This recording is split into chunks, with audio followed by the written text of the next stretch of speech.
Hello guys, in this experiment we are going to perform a grid independency study in a nozzle flow.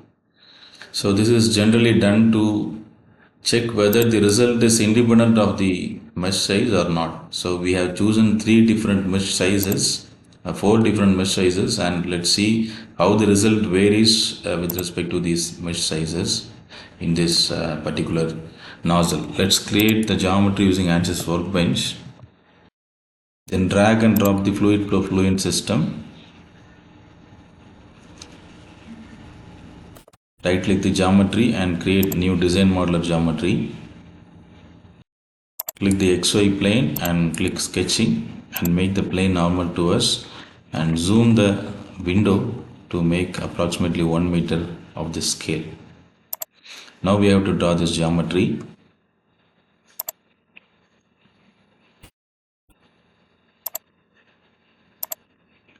This is the inlet which is having a dimension of 0.2 meters.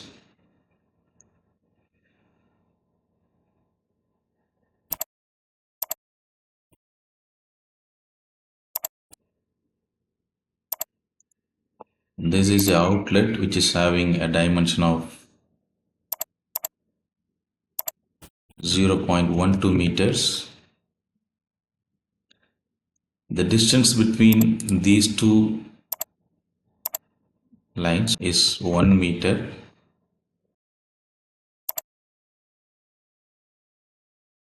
Go to vertical dimension. The dimension at the throat is 0.1 meters. Let's go to constraints and go to equal length. So these two lines are having equal lengths. And in order to make this centered, we have to provide this dimension. The vertical distance between this point and this horizontal line is 0.05, and then we have to connect this line to this and this line to this. Also we need to give a constraint and go to constraints, equal length. This line and this line are having equal length. And now let's convert this sketch to surface. We have converted this sketch into surface. Now click close. Double click the mesh. Now the meshing model has been opened. Now click the mesh and provide a mesh size of 50 millimeters and generate the mesh. And also name the boundaries. This should be named as inlet and this should be named as outlet.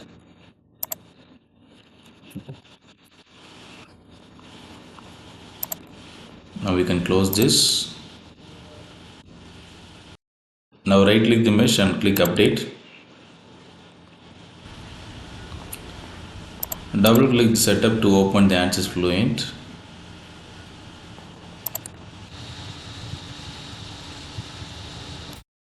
Go to boundary conditions and provide an inlet velocity of 10 meter per second.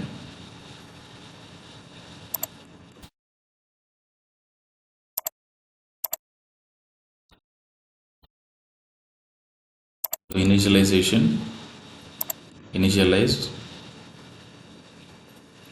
Go to run calculation and give RF number of iteration as 100 and click calculate.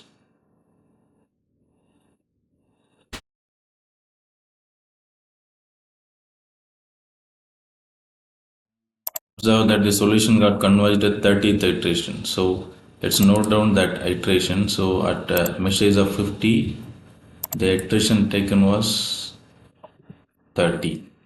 And also we should know the number of elements that is involved in that because the time taken for computation is based on the number of elements.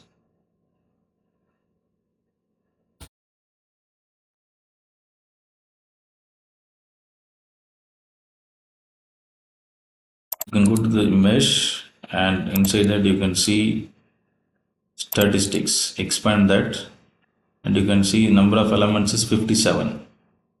Let's note down that. And we should also know the outlet velocity. That is the main result that we have to get from this analysis.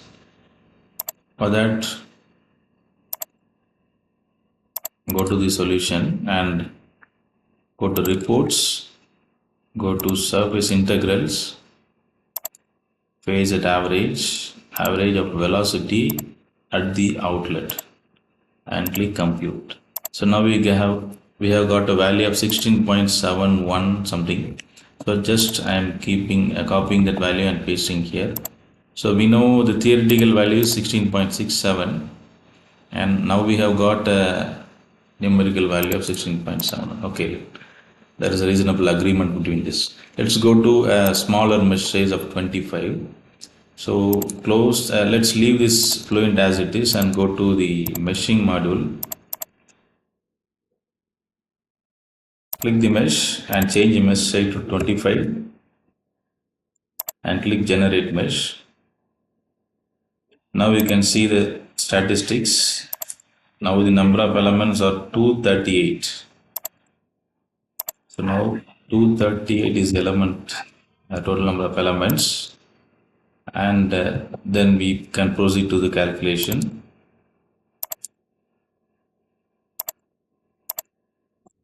Right click the setup and click update. So everything will be updated by the new mesh.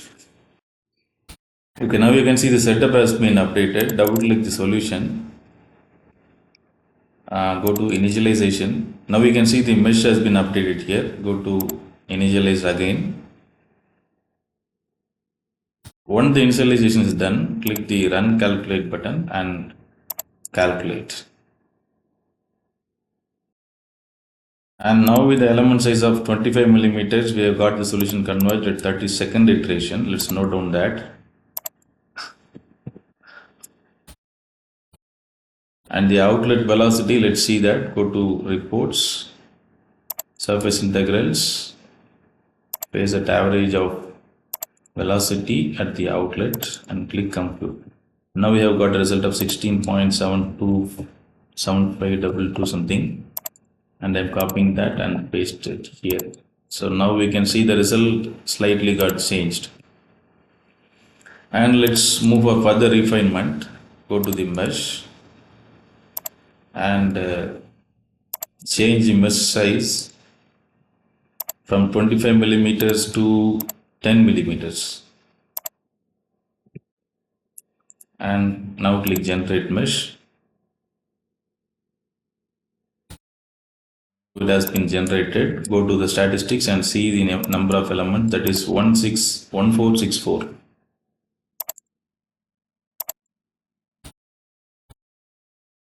1464 elements are involved now. Now go to the workbench and right click the setup and click update. Now the mesh as well as the setup will got updated. Then we have to solve the solution for the refined mesh again. Okay, now the setup has been updated. Double click the solution. Now we can see the mesh has been refined again. Go to initialization and click initialize. Once the initialization is done, go to run calculation again and click calculate. And now we can see the solution got converged at 34th iteration. And let's see the outlet velocity now. Surface integrals is at average of velocity at the outlet. Click compute.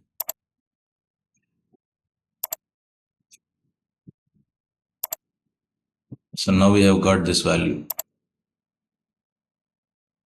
Let's move ahead with the mesh size of 5 millimeter size. Go to meshing, click the mesh and change element size to 5 millimeters. Then click generate mesh.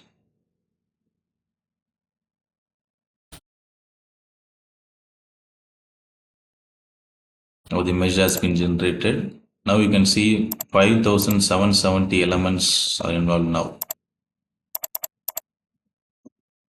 We can observe by reducing the mesh size, the number of elements is drastically getting increased. But the results are also changing. We'll see how it is changing by solving this last case. Now right click the setup and click update. Now the setup is updated. Double click the solution and initialize again. Run the calculation.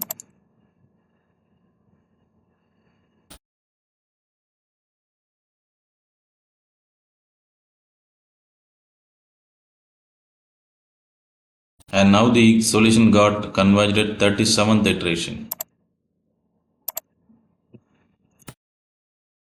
And now let's see the results. Go to reports, surface integrals, phase at average of velocity at the outlet and clicking compute. That is 16.6909. So this is the result what we have got now. So if you plot a graph between these two things, the mesh size and the outlet velocity. So go to insert and recommended charts. So this plot shows that the results keeps on changing when we change the mesh size. This is the result for mesh size of 50 millimeters and for 25 millimeters, 10 millimeters and 5 millimeters.